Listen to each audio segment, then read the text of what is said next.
This is how to use the Cash App referral code. First thing you're going to want to do is go to the App Store. Go in the bottom right to search. Search for Cash App right here. And make sure to update and install the Cash App app. Once you've done that, we're going to go and look up the Cash App and then open up the app.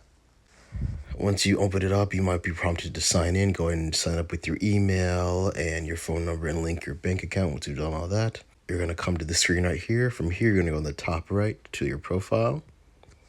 And on this screen, we're going to scroll all the way down until we see right here, referral code and sign out. Now, if by chance you do not see referral code and you only see the option to sign out, that means you are past the point of where it is eligible, which is 14 days. So if 14 days go by and your account is still active, you will only see sign out. You will not see referral code. So make sure to log in using the referral code within 14 days or you will not be eligible. Once you've done that, we're going to press on it and here you will enter your referral code.